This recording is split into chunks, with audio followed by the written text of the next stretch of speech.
Welcome to the Administrative State, U.S. Constitution, and the Supreme Court. Please welcome Paul J. Larkin, the Heritage Foundation's Rumpel Senior Legal Research Fellow.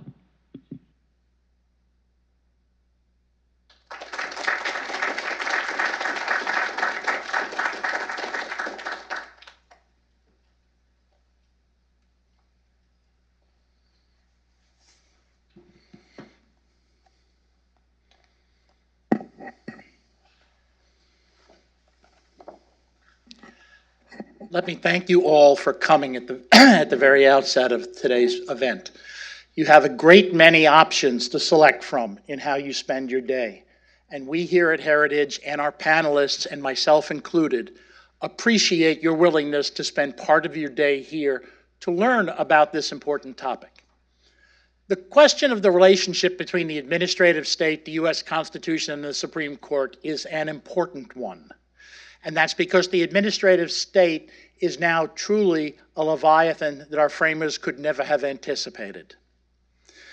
At one time, very early in the life of the nation, there were more representatives in the House than there were employees in the executive branch. Think about that for a minute. Today, the administrative state is so large that if it were a separate polity, it could effectively elect several members of the House of Representatives and therefore truly become an administrative state on its own. Look at it another way. In 1975, there were roughly 75,000 pages of regulations in the CFR, the Code of Federal Regulations. Today, there are more than 150,000 pages. It has more than doubled over the last 45 years. You want a visual representation of that? If you laid those pages end to end, it would go for 30 miles. And if someone were to read those pages as he or she walked, it would take 3 years unless somebody mercifully committed seppuku somewhere along the way. We have here 3 of the nation's greatest experts on administrative law. They will talk about the law, the administration of that law, and what the courts do in reviewing both. Our first speaker will be Professor Thomas Merrill of the Columbia Law School. He is the Charles Evans Hughes Professor, one of the most cited legal scholars in the United States. He teaches and writes about administrative law, constitutional law, and property law. Most recently, he has just published a book, which I have here, and which is on sale outside, and I encourage you to get it, because it is the single best book I've read on one of the major problems that we must address today in the case of administrative and constitutional law, which is how much deference we give to an agency in deciding what the law is. He has also written numerous scholarly articles and several Supreme Court amicus briefs. After graduating from Grinnell College, Professor Merrill was a Rhodes Scholar, where he graduated with first-class honors in philosophy, politics, and economics from Oxford University. He later received his law degree from the University of Chicago School of Law, and afterwards he clerked for Judge David Bazelon on the U.S. Court of Appeals for the D.C. Circuit and U.S. Supreme Court Justice Harry Blackmun. He was also a Deputy Solicitor General in the Office of the Solicitor General at the U.S. Department of Justice, where I had the great pleasure of working with him as a colleague. Our second speaker is Dean Ron Cass. Dean Emeritus of the Boston University School of Law. He is now president of Cass and Associates and a distinguished senior fellow, although I don't mean that in age-wise, at the C. Boyden Gray Center for the Study of the Administrative State. He was formerly the vice chairman and commissioner of the U.S. International Trade Commission. He also sits as an arbitrator for commercial, international, and intellectual property rights disputes and is a former United States member of the panel of conciliators of the International Center for Settlement of Investment Disputes. He is a member of the Administrative Conference of the United States and has been appointed to different positions in the executive branch by presidents extending from Ronald Reagan to Donald Trump. He also is an expert on administrative law and has written numerous articles on it. Our third speaker is a colleague here at Heritage, whom by now you know well. Paul Ray is the director of the Thomas A. Rowe Institute for Economic Policy Studies here at Heritage. He was formerly administrator of the Office of Information and Regulatory Affairs within the White House Office of Management and Budget. Before his time at OIRA, Paul served as counselor to the U.S. Secretary of Labor. He began his legal career after graduating from Harvard Law School, where he was on the Law Review, with clerkships for Judge Deborah Ann Livingston of the U.S. Court of Appeals for the Second Circuit and Justice Samuel Alito of the United States Supreme Court. He is a member of the Executive Committee of the Federalist Society's Administrative Law Practice Group and also serves on the Board of Innovations in Peace Building International, which promotes peaceful, ground-up solutions in war-torn regions. Please join me in welcoming each of our speakers today.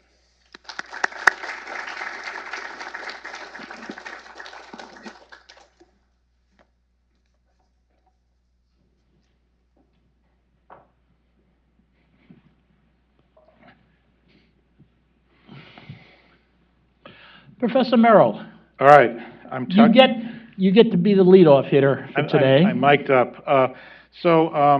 Paul mentioned the book. It's over 300 pages long. I will do my best not to summarize everything in the book in a short period of time.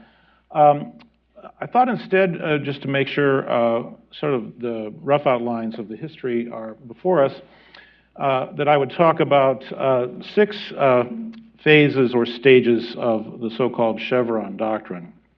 Now, I hope many of you have encountered the Chevron Doctrine somewhere along the way, either studying it or practicing law or something of that nature. It's usually understood colloquially as having established a 2-step process whereby which courts use in reviewing agency interpretations of their statute. Step 1 being the court taking an independent look at the statute to see whether it has an unambiguous or a clear meaning, in which case the courts are supposed to enforce that meaning. But step 2 says that if it doesn't have a clear or unambiguous meaning, then the court should accept the agency's interpretation, provided it's reasonable. Reasonable in this context meaning permissible. It's something that a reasonable interpreter might conceivably come up with. Now, the first stage of the Chevron Doctrine is the Chevron Opinion that was authored by Justice John Paul Stevens in 1984. Interestingly enough, the 2-step idea is contained in introductory paragraphs of Part 2 of the opinion. My book argues, this is a revisionist argument, that in fact was not intended by Justice Stevens to be a new standard of review for federal courts. And my main piece of evidence in support of that is that Justice Stevens did not use those 2 steps when he decided the case itself. Instead, he proceeded in a much more conventional fashion to examine the statutory language, the structure of the statute, the legislative history. It was de rigueur back then to do legislative history.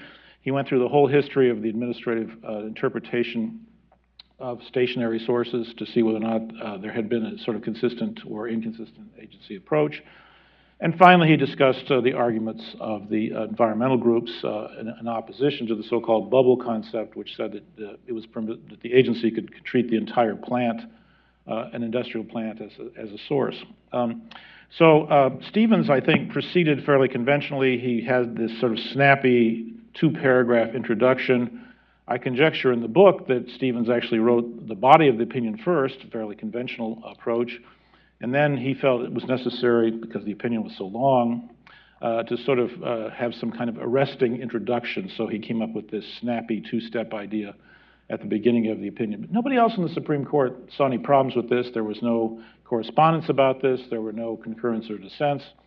The actual decision to make this two-step idea a new standard of review was the D.C. Circuit's idea. The D.C. Circuit, in a decision rendered only 3 months after Chevron came down, announced that this was a new standard of review that the Supreme Court has recently announced. The person that made that connection was Judge Patricia Wald, who was on the D.C. Circuit, a Carter appointee and a liberal. So Judge Wald is actually the true author of the Chevron Doctrine, not Justice John Paul Stevens, believe it or not. So the first stage of the Chevron Doctrine was the Supreme Court regarded this as no big deal. It was never treated as a sort of special opinion. The D.C. Circuit decided it was a big deal, and eventually that idea migrates back to the Supreme Court. The second stage of the Chevron Doctrine I'll call the Scalia stage, because Justice Antonin Scalia became a very ardent proponent of the Chevron Doctrine as soon as he was elevated from the D.C. Circuit to the Supreme Court. Justice Scalia, I think, had some ideas about the Chevron Doctrine which helped shape its understanding for the remainder of time. First of all, he got into a fight with Justice Stevens, the author of Chevron, over whether or not the Chevron Doctrine would apply to pure questions of law as opposed to questions of law application. And this was more or less a standoff. Scalia was very adamant that it had to apply to pure questions of law. Justice Stevens said, well, no, not really. But Stevens was much more diffident about this than was Scalia, and so for reasons that no one can quite understand, the lower courts decided that Scalia had won this fight and that Chevron applies to pure questions of law as well as to questions of the application of law to fact. The other, I think, even more significant contribution of Justice Scalia was that he gave a speech at Duke Law School and then published an article in the Duke Law Journal in 1989, in which he said that the real significance of Chevron is that whereas in the past the courts have decided whether or not Congress has delegated authority to the agency to interpret, to be the primary interpreter, on a case-by-case basis, that Chevron adopts an across-the-board presumption that any ambiguity in a statute that the agency administers constitutes an implicit delegation to the agency to be the interpreter. So this was a kind of a Scalia-type notion. Scalia liked rules. He didn't like, case-by-case determinations if he could avoid it. But this idea of a universal presumption that ambiguity means delegation really is Scalia's idea. I don't think there's language you could sort of perhaps interpret to that effect in the beginning of Stevens' opinion, but I don't think that's what Justice Stevens had in mind.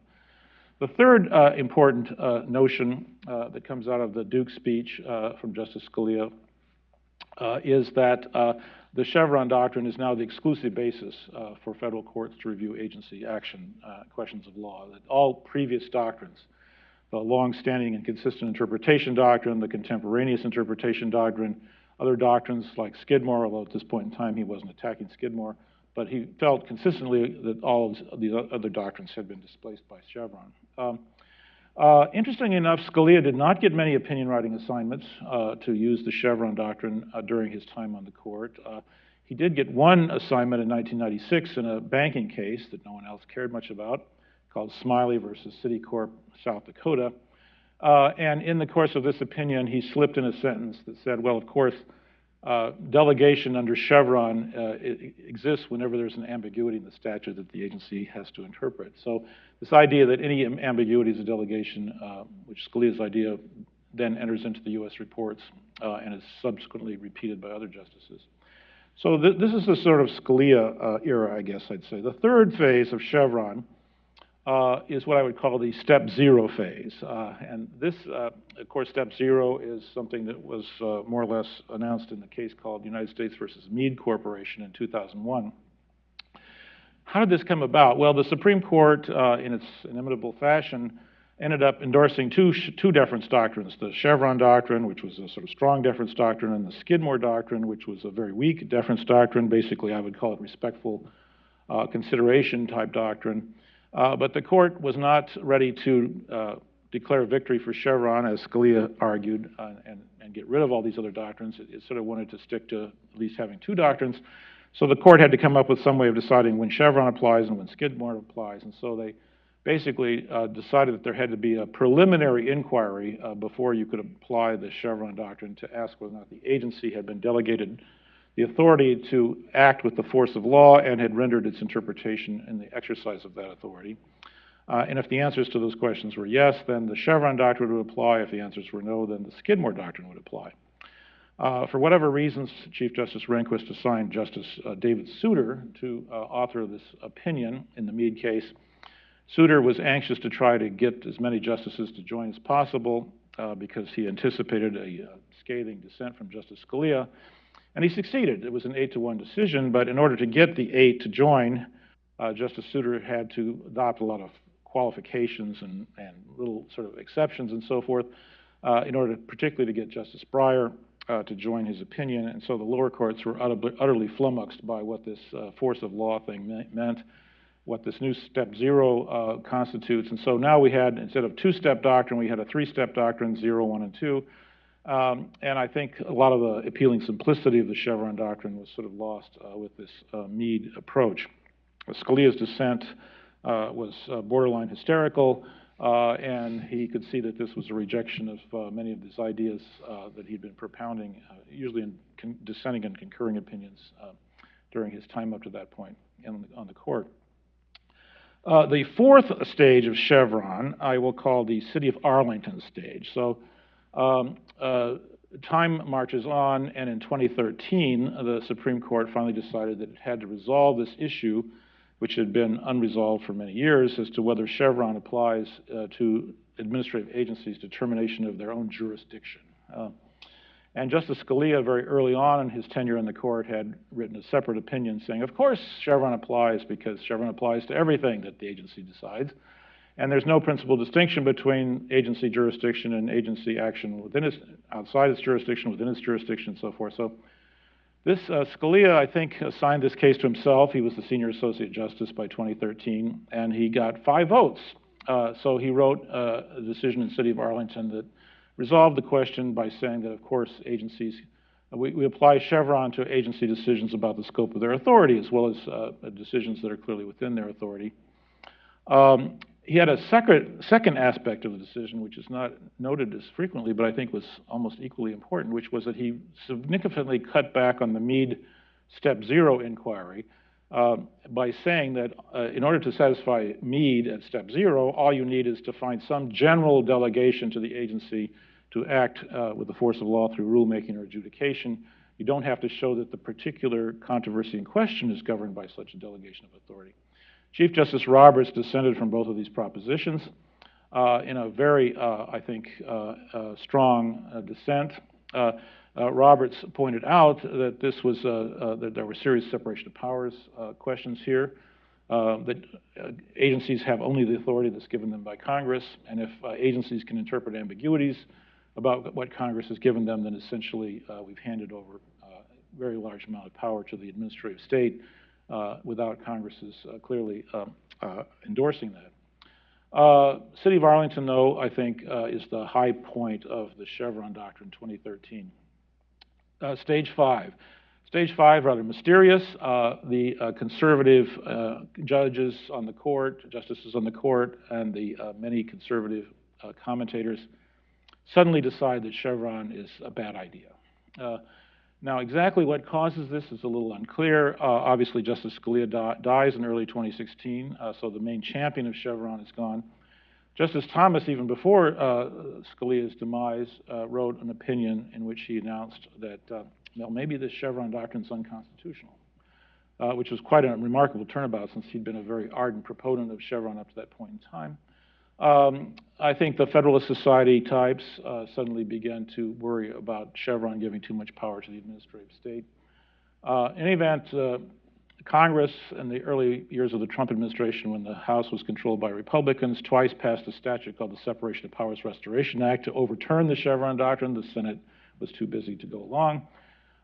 And the Trump administration, in the first 2 justices that were nominated by President Trump and confirmed by the Senate, had, among other distinguishing features, that they had both written either opinions or articles highly critical of the Chevron doctrine. So I think the conservative legal community turns against Chevron. That's stage 5. Stage 6 happened the last day of this term, which is when the Supreme Court decides West Virginia versus EPA. Now, Chevron is not mentioned by either Chief Justice Roberts in his opinion for the court or Justice Gorsuch in his concurrence. It gets a very brief reference in Justice Kagan's dissent. But everybody on the court was perfectly aware of what was going on here, which is that the court is carving out a big exception to the Chevron Doctrine. So West Virginia versus EPA, putting aside the details about the issue, which had to do with EPA's authority to regulate existing coal-burning power plants, the main thrust of the opinion is that there's now something called the major questions doctrine. So what is a major question? Well, good question what a major question is. But a number of factors are thrown out as to what's a major question. Is it controversial? Is it something that Congress has been unable to make up its mind about? Large number of people affected, large number of dollars affected, large implications for federalism. The agency has suddenly changed its mind, or it's trying to hide an elephant in a mouse hole. All these things are thrown out as to what a major question is. But if it is a major question, then the court says the agency has no authority to opine about this or regulate in this matter unless there is a clear statement from Congress granting them such authority. So if you think about it, the West Virginia case kind of turns the orthodox understanding of Chevron on its head. The orthodox understanding of Chevron from the Scalia era that I mentioned would be that any ambiguity is a delegation to the agency unless the court can find a clear provision in the statute that precludes that.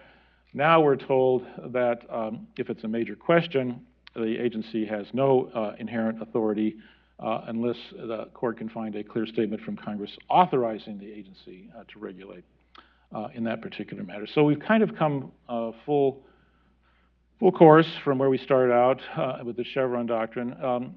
Because the court doesn't mention Chevron in West Virginia, it remains very much an open issue as to what the relationship between Chevron and the major questions doctrine is going to be. The court, I think from the conservative reaction period, the court has really stopped applying the Chevron doctrine. The last time it did so was in 2016. I think the court can't make up its mind what to do about Chevron. Both the liberals, the conservatives, and the centrists, if you can call them centrists, Roberts at least, don't know what to do about Chevron. Chevron was applied by the Supreme Court itself, believe it or not, in 107 cases between 1986 and 2016. So it would be a little awkward, I would think, for the court to say, oh, gee, we suddenly discovered that this is fundamentally mistaken. So I think the court's in a bit of a jam as to what to do about Chevron now that they've got the major questions exception in place. We'll just have to wait and see how the court works that out. I think the lower courts at this point will probably say, well, major question, the agency is not going to be listened to. Minor question, Chevron applies. That would seem to be the most logical thing for a lower court to say, but whether the Supreme Court will clarify that that's what it has in mind remains to be seen. Thanks. Ron, thank you.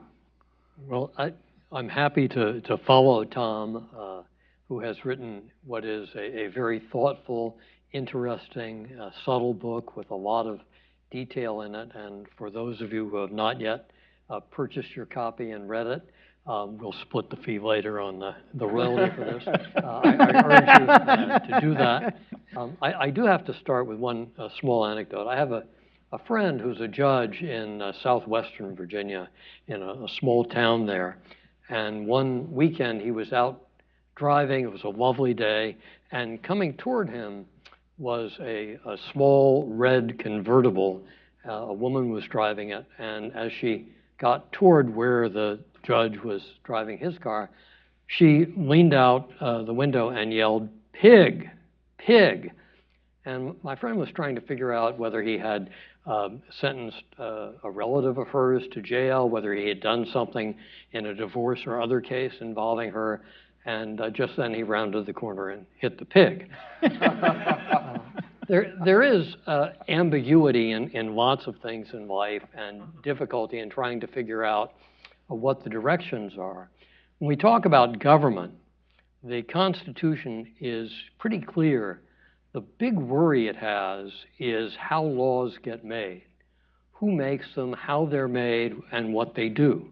If you look at the Constitution, if you look at it as a single sheet of parchment, one of the striking things is the degree to which the space is taken up by what Congress will consist of and how it will make laws. About half of the Constitution is devoted to that. Who makes the law, how they make the law, what the law can be about. A lot of what the argument is about when we talk about Chevron is the space that is given to administrators, people in the executive branch, to actually influence what the law consists of, how it reads, how it's implemented. Chevron, as it was originally rendered, seemed just to parrot what was said in the Administrative Procedure Act and in the act that actually applied in the Chevron case, which was not the Administrative Procedure Act, but the Clean Air Act, which had a review provision very similar to the APA. What those statutes seem to say is that courts actually determine what the law is and what it means. And if the law seems to give discretion to an agency, the courts review the exercise of discretion just to make sure that it's reasonable, that it's not an abuse of discretion, that it doesn't go off the rails in one of the four listed ways in the statute. Chevron seems to say the same thing on the face of it. And what Tom was recounting is the way that some of the D.C. Circuit judges, and later justices on the Supreme Court tried to interpret that set of provisions and the Chevron decision that seemed to be giving another formula for implementing them, what those really consisted of. Over time, some justices and some judges on the D.C. Circuit had very narrow scope for what sort of discretion was left to the agency because they were very aggressive in their reading of the statute, their construing of the statute, their saying what the statute actually meant. And unless the law was very clear in giving some level of discretion to the agency didn't get a lot of deference. Other judges and justices were very lax in terms of their intervention in reading the statute and saying what it meant, and were more than willing to defer to the agencies. Some statutes don't say anything about the deference that's being given, but the way the statute is written, it seems quite clearly to expect that there will be deference. The Federal Communications Act, in provisions that formerly were in the Federal Radio Act of 1927, gives the Commission the authority to allocate broadcast stations as the public interest, convenience, and necessity demands, and to then not only allocate, but to license people to operate them with the same standard. Public interest, convenience, and necessity is pretty large and amorphous. It has some antecedents in dealing with common carriers and other sort of businesses, but it obviously is the sort of term that seems to convey an element of discretion. Congress didn't know how to render the judgment very precisely. It gave the Commission discretion. The Commission exercised it. In 1940, the Commission decided that that discretion wasn't only about where the stations were put and what frequencies they had and who was chosen to operate them, but about their relationships with people who were providing them with programming. So the Supreme Court in the national broadcasting case said, okay, you can do that too. And from that point on, there was a back and forth in terms of what the courts would allow agencies to do, how they would exercise it, and what courts would look to decide the scope of the deference. Chevron provided different terminology for that, and we've been arguing about that for the last 40-odd years. But it didn't fundamentally, on the face of it, change that.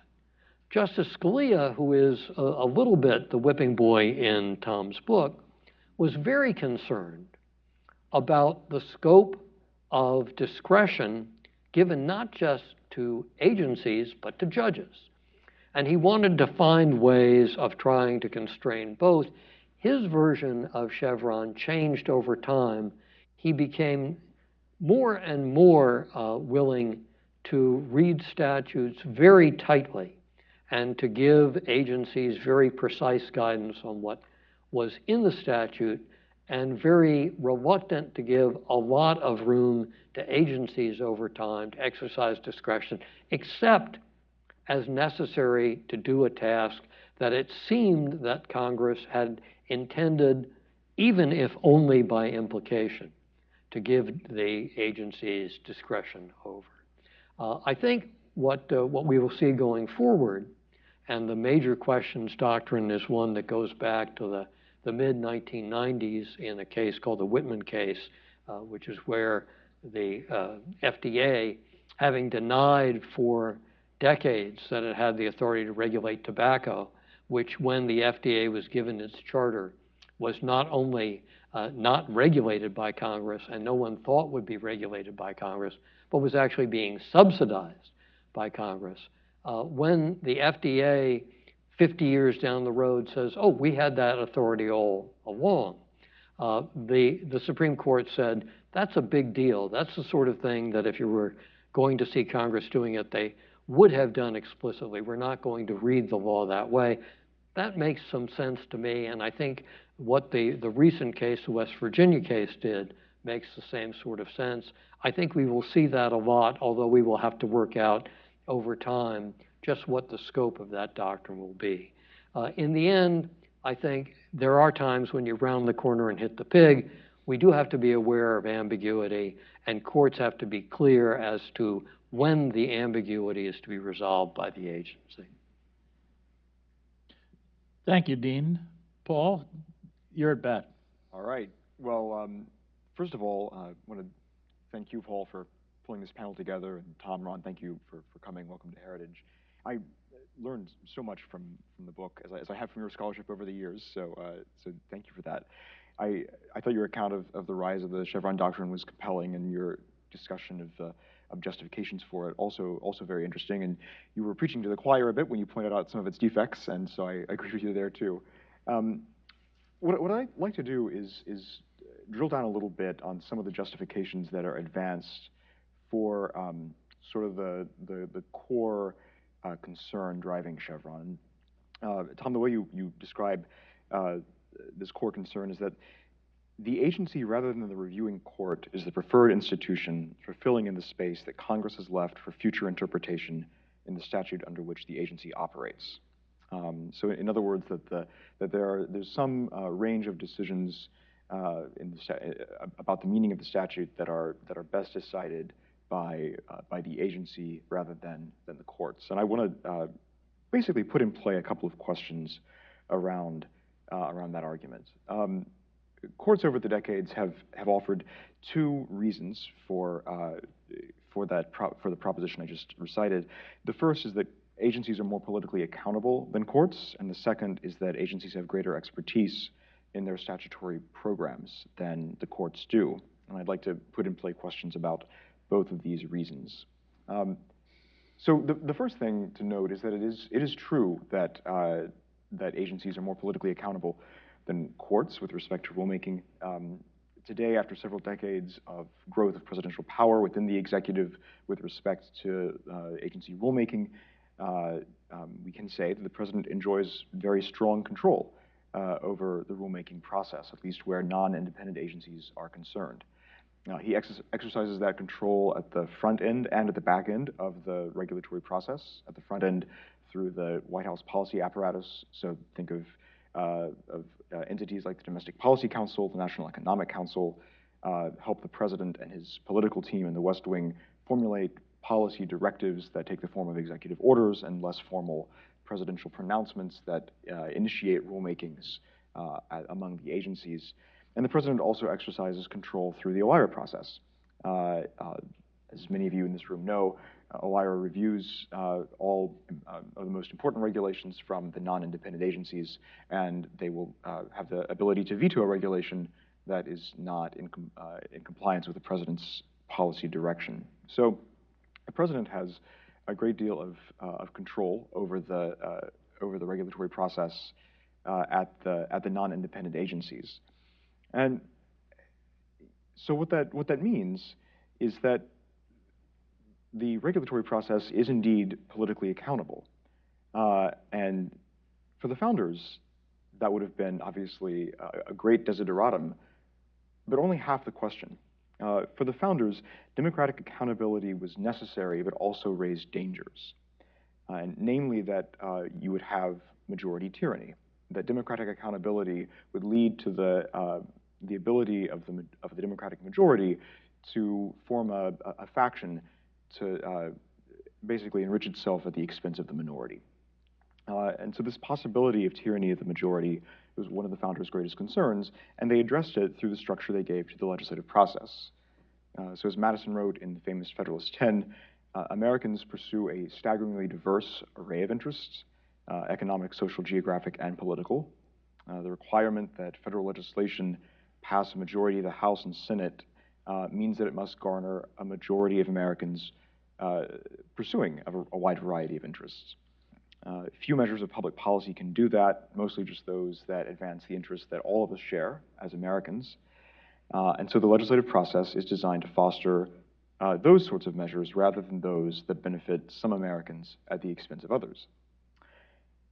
So we need to ask ourselves, does the administrative apparatus include comparable safeguards to include the democratic accountability does not become tyranny of the majority? And I would submit that the answer to that question is no. Unlike laws, which require the agreement of hundreds of legislators representing a wide variety of interests, regulations can be issued at the will and direction of a single person, the president. He is therefore able to direct the issuance of regulations to help his friends at the expense of his enemies in a way that Congress cannot. So factions too small to obtain legislation from Congress, they just can't get the confluence of wills of hundreds of decision makers, can get assistance from the president. They just need to show that their electoral potential that they offer the president exceeds the electoral penalty that their foes would impose. That's a different question than they have to, a different showing than they would need to make to Congress. Further, because dozens of agencies report to him, the president can coordinate his administration's regulations as part of a single cohesive whole.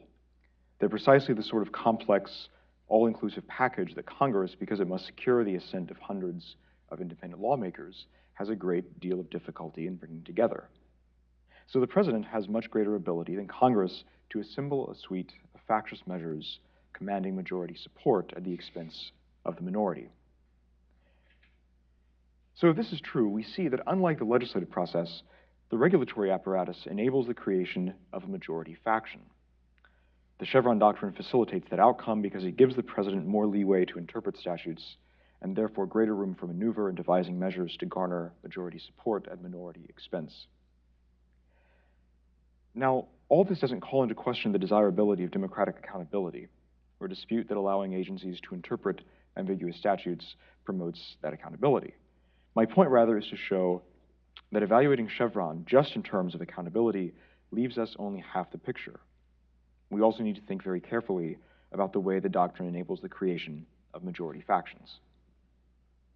I'd like very briefly to speak to the second justification advanced for Chevron, which is agency expertise. I don't need to add a lot to what I've already said to do that, because to the extent agency rulemaking becomes subject to the president's electoral and other political projects, the content of rules is unlikely to be directed by agency expertise, but rather by the president's political exigencies. And when that's the case, there's little reason to defer to agency expertise. One might also wonder, by the way, how agency expertise could justify Chevron deference even when that expertise dictates the content of regulations. That is to say, even when expertise rather than presidential political priorities drives the content of regulations. Whatever expertise we may think agencies have in administering their statutory programs, it must presumably be fully articulable. That is to say, it's not like the practical but inarticulate know-how of a swimmer who just knows in her bones but can't explain, perhaps, how to swim, but rather like the fully articulate knowledge of the lawyer or accountant who, given enough time and paper, can give a full explanation of the reasons for her legal conclusions or accounting conclusions. Because agency expertise is capable of being made fully transparent, as it were, to judges, There's no reason for judges to give agencies more credence than the content of their expertise, made fully transparent on review, would warrant. Since agencies are fully able to explain their reasons to judges, judges should just evaluate the weight of those reasons, as Skidmore, but not Chevron, directs. And that's another reason for skepticism about the expertise rationale. So where does that leave us? I think it leaves us here. Presidential power over agency rulemakings calls into question the validity of both rationales advanced for the preference that agencies rather than courts resolve ambiguous statutory provisions in certain situations. Even if those rationales were valid at the time Chevron was decided, they have crumbled as the president has increased his control over rulemakings in the course of the last few decades. Any justification for preferring that agencies rather than courts resolve statutory ambiguities must wrestle with the contemporary realities of presidentially dominated politics. Paul, over to you. Yang, I have some questions I could ask, but before I do, Professor Merrill, do you want to say anything in response to what your co-panelists have had to say? Maybe a little bit. I recently got it from sort of the horse's mouth at the Federalist Society, Stephen Calabrese, that part of the rationale for the push toward a unitary executive theory of Article 2 of the Constitution was to try to allow the president to rein in the administrative state.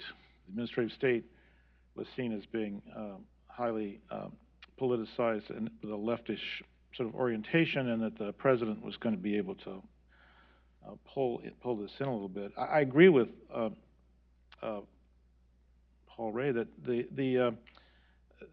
this didn't work out too well, because the Democrats became equally, if not more enthusiastic about the unitary executive.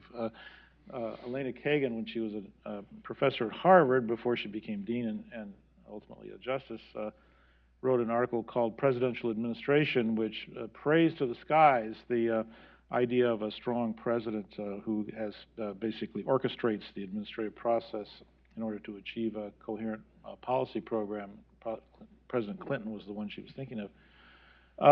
But what we've seen, I mean, if the president is supposed to stand athwart administrative agencies, what we've seen is that at least when the Democrats have elected the president, that the increasingly powerful president just sort of magnifies the influence of the administrative state rather than holding it in check. I do think Chevron did not adequately discuss accountability. I think agencies, at least many of them, are accountable to Congress as well as to the president. They're dependent on Congress for their appropriations. Congress has oversight hearings. Congress has to confirm the leaders of agencies and so forth. So there is a measure of accountability to both the Congress and to the White House that constrains agencies a little bit.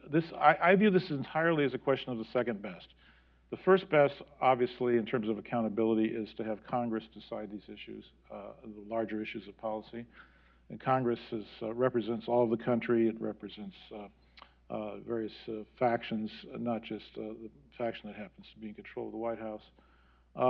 And Congress is deliberately designed by the framers, as Ron Cass has described, to sort of not to too carried away. We have this sort of various requirements of bicameralism and so forth, and other constraints on Congress legislating. So I think the first best solution, obviously, in terms of accountability, is to have Congress decide these. What we're stuck with is trying to figure out what the second best solution is, and then the main choices there are either agencies with some oversight by courts, or courts with rather minimal input from agencies. It's not a very happy choice, but I guess I would go with the agencies with oversights by courts, particularly keeping the agencies within the scope of the authority conferred to them by Congress. I think if courts continue to perform that function, then we'll have some incentives for Congress to revisit these issues and tell us exactly what they want agencies to do and not to do. Well, let me ask. I have a question, then I'm going to get to the questions from the audience. My question is actually, ironically, sort of a Washington-centric question, if you will. You've all talked about constitutional law, constitutional theory, administrative theory, and the like. Nobody's talked about politics. And the irony is, at least over the last, I don't know, 10 years or so, there have been a goodly number of decisions made by agencies that seem to have been directed by the White House rather than by the agency itself. The best example I can think of, perhaps, is the CDC home eviction moratorium. It doesn't take a Inspector Poirot to figure out that the reason the CDC came down with its order, stemming the tide, which was kind of a small tide anyway, of evictions, was because the White House told it to, and the White House told it to because the Speaker of the House went and told the President that that's what the Democratic Party wanted. So if there is a good suspicion of this, and whether you want to talk about it in terms of, Terry stop suspicion or whatever, if there's a reasonable suspicion that the real rationale for the decision is politics, should a court react? Should a court react the same way Judge Leventhal used to on the D.C. Circuit, where he said you have to have a very strict review of what the agency has done to make sure that the facts justify it and the law justify it? Is that a sort of Chevron -1, if you will? If politics have infected the decision-making process, do you increase the skepticism with which you will analyze what the agency has said and done? And this is like the old GE College Bowl. It's a toss-up for anybody. Well, I'm happy to take a first swing at it. I think the answer is you shouldn't ramp up your review standards because you think politics is an issue. Politics is part of the process of having agencies make decisions. Politics is part of what presidential administration does, and ultimately, it's part of what we have in mind when we elect the president. What courts should be doing is saying, have you gone outside the bounds of your statutory authority? Do you have discretion? And if you're exercising discretion, are you exercising it reasonably? We have a bigger problem, and this goes back to the first best, in trying to cabin how much authority is given to agencies. And I think we are in a period where judges are trying to work out ways of doing that. And when we talked about the major questions doctrine, I think that will be one of the tools that we see increasingly deployed to try to cabin the degree of discretion that is found to inhere in agencies. Whether we have a well worked out doctrine within the next decade remains to be seen. A more polite word for politics is policy. So there's a lot of talk about policy in the cases and the commentary about these issues. There were two very interesting decisions that were rendered by the Supreme Court in the early 80s, right after Ronald Reagan became president. One was the so-called airbags case, in which the State Farm versus whatever the insurance company was, or that was State Farm. Anyway, the airbags case, 1983, in which NHTSA, the National Highway Traffic Safety Administration, had rescinded a rule requiring either airbags or passive seat belts. And there was some suggestion that they did this because Ronald Reagan had promised when he was campaigning in Michigan that there would be a rescission of this rule in order to help the auto industry, which was struggling at the time. And Justice White's opinion for the majority was very technocratic, very much like Harold Leventhal, and said, well, you haven't given adequate reasons for this and so forth. And Rehnquist writes, then Justice Rehnquist writes a dissent saying, look, it's entirely appropriate for the incumbent president to have certain views about politics or policy and have that reflected in the administrative state. The very next year, well, that was in this dissent. The very next year, the Chevron case comes down unanimously, and Justice Stevens, of all people, says at the end of the opinion, well, one reason why we want to defer to agencies is because they're accountable to the president, and the president's elected by all the people, and it makes sense that there be different perspectives about policy from one administration to the next. So the court was very much mindful of what you would call politics and what I more politely would call policy disagreements back in the early 80s, and it continues to later on. I mean, the Kagan article celebrates the fact that President Clinton announced the tobacco regulation by FDA before the FDA did anything about it. He had a press conference when he says, we're going to regulate cigarettes. We're going to keep the cigarettes out of the hands of kids, and we're going to save lots of lives. And oh, by the way, the FDA is going to get started on this any day now. So that was presidential administration, telling the agency what to do. The XL pipeline is a very interesting case. The State Department reviewed the Keystone XL pipeline and said, we don't see any significant environmental impacts here, so let's approve this pipeline. And then President Obama gets the word that, well, maybe this is not very popular with environmentalists. And so eventually, after several postponements, he overrides the State Department and says, you're going to have to disapprove that. I mean, the disapproval technically came from the State Department, but the White House ordered them to disapprove the pipeline. Trump is elected, and what is one of the first things he does is he sort of says, the XL pipeline is just fine, so let's approve it. But that didn't get built before Biden gets elected, and then we disapproved the XL pipeline. So yes, politics are all over the place here, and increasingly it does seem like the White House is emboldened to order agencies to do particular things. I do think that it's, as Paul Ray discussed, I do think that's an interesting and perhaps troubling development. Yeah, so Paul. Go ahead, Paul. Yeah, I'll just add on to that. I don't think that our standards of review should differ based on the involvement of politics or policy, but rather we should accept as a given that politics or policy is always involved in any important rulemaking, and we should calibrate standards of review from the outset that just reflect that reality. Okay, I'm now going to turn to the audience. Would anyone like to ask a question? Let me just, there'll be someone who brings you a mic. If so, let me just ask you, identify who you are and who you're with, and then say that if you give a speech and then ask if somebody agrees or disagrees, that's not a question, okay? So someone over here on the second row, far left. I didn't know you had a far left here. Yeah, it's a fake. We brought it in just for today. I should have sat elsewhere. Apologies. Justice Kagan may get some kind of award for best one-liner in West Virginia versus EPA with her quip about a get-out-of-text-free card as her description for the major questions doctrine. And there's been some hemming and hawing in editorials about whether or not the majority opinion was truly principally conservative because it was not textualist.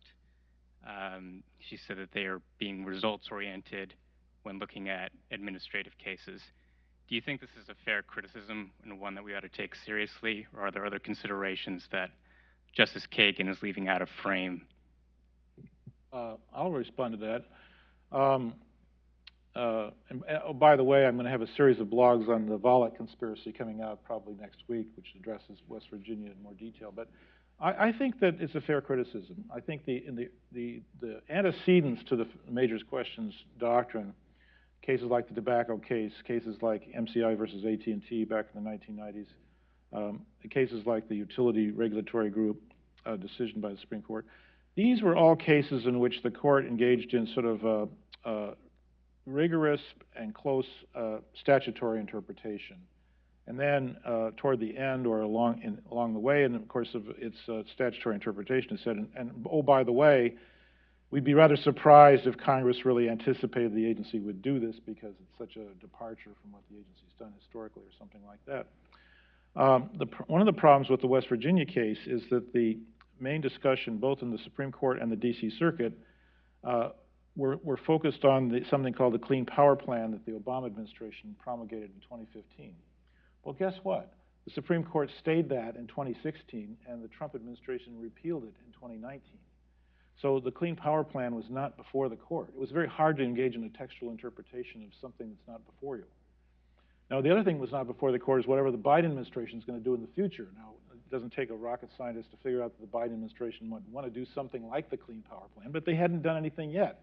The only thing that was before the court was the Trump administration's Affordable Clean Energy Plan, and they didn't say a word about that. So it had the, I think it's a fair criticism to say that this had the quality of an advisory opinion, and that the reason why there's not very much text there is because the thing that they were talking about had disappeared or hadn't appeared yet. And so that makes it a very sort of non-text-based exercise. I think it's unfortunate. I don't think the court, necessarily had to announce the major questions doctrine in this sort of context, but I think that's what happened. I have a Go ahead, Ron. sort of a different view on this. When you talk about textualism and textual interpretation, it's always in context. It's always this statement in this context. And the statement means different things in different contexts. My judge and the pig, that statement in a different context may have had a very different meaning.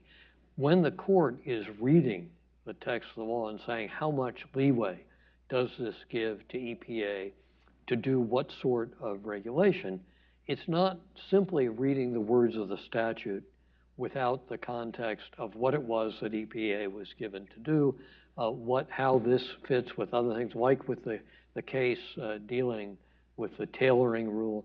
You have to always look at the text and context. And I think sometimes the criticisms that are leveled at the justices and decisions are leveled because someone wants to read the text differently, taken out of the body of the statute and taken out of the context in which it appears. I think we have time for one more question from the audience. In the back. Hello, I'm Elliot Hill. I'm here on a fellowship. I had a question. Why are some leaders purposely and loyally polarizing to the point of increasing tensions instead of finding solutions that benefit the most? I couldn't understand. The question is, why are we seeing less accommodation, negotiation, compromise, and people playing to the extremes? We're going to get together and give you an answer. Yeah. It's very complicated. I mean, I think a lot of political scientists would say that, historically, politicians, both in Congress and people running for the presidency, thought that their chance of winning was by winning the median vote, or the vote in the center of things. But for various reasons, that's changed, so that now people think that the most important thing is the turnout of your base.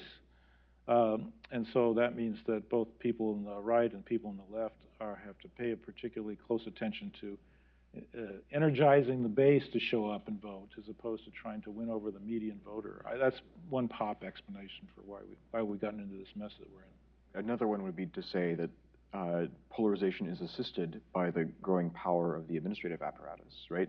So you don't need to find a median solution that can get 60 senators on board. You just need to get the president on board, right? And it may be that the president is happy to put forward a measure that commands fewer votes than would be, or fewer constituencies than would be necessary to have 60 senators on board. So I think Paul, when you do your program on Baker against Carr, we'll come back and pick this up. Okay. Listen, we have had a very illuminating discussion by three of the brightest minds in the nation on administrative law. Please join with me in thanking them for coming.